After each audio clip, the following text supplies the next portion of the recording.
More space, more safety tech with MG Power, and more peace of mind. All the money $29,990 drive away. The MG HS. It's the more you've been looking for.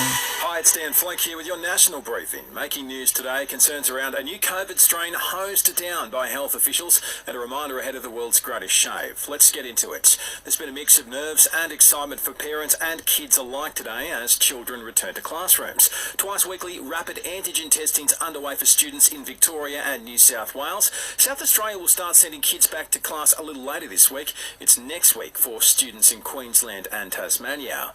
Meantime, federal police are warning about the sharing of back-to-school photos online. The AFP's Hilda Sarek says check your settings to make sure only those you trust have access to the images and avoid posting info which may allow people to identify where kids live or study. There are easy steps parents and carers can take to have more control over who can access their images and minimise the chance of inappropriate contact. Check the privacy settings and make sure that your social media accounts are using the most secure settings possible. Taking a closer look at COVID, the country's Deputy Chief Medical Officers hosing down concerns about a new COVID sub-variant. It's known as BA.2 and has been identified both here and overseas. Michael Kidd says we need more data before anyone can speak to its effects, but he's reminding us variants are actually pretty common. If this BA.2 subvariant is shown to have more distinct clinical characteristics, then the World Health Organization may determine that it becomes a variant of its own, but it is too early to speculate on that, and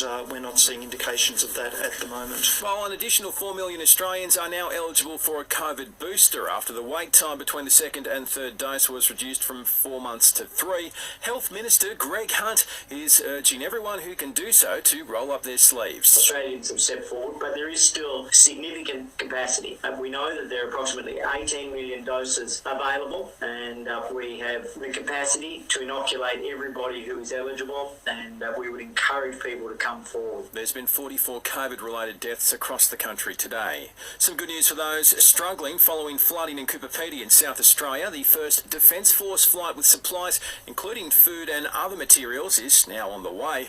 And Leukemia Foundation's on a mission to raise awareness of the cancer's symptoms as it encourages people to sign up for this year's World's Greatest Shave fundraiser. A YouGov poll last year revealed 4 in 5 Aussies couldn't identify the key signs of the illness, which includes night sweats, bone pain and increased fatigue. If you touch something that gives you an electric shock or tingle, the next thing you touch should be your phone. Call Ergon on 13 16 70 immediately. One of our Aussie Winter Olympians under a COVID cloud will be right to compete in Beijing. Curler Tali Gill has thankfully tested negative twice after initially returning a positive COVID test, meaning she's right to continue preparations. The games get underway officially on Friday.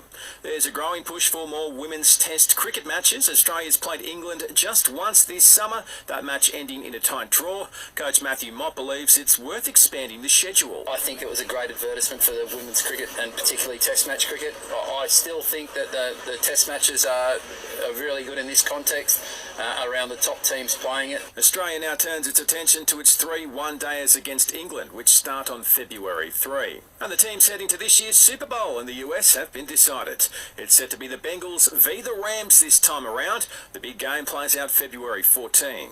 Download the free listener app now to get headlines and in-depth coverage of what's making news in our backyard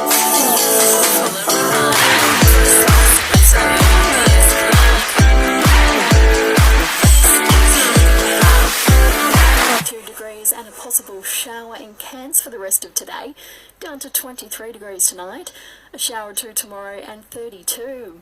Our listener app is the home of radio, podcast, music and news. Join up to listen live or on demand now.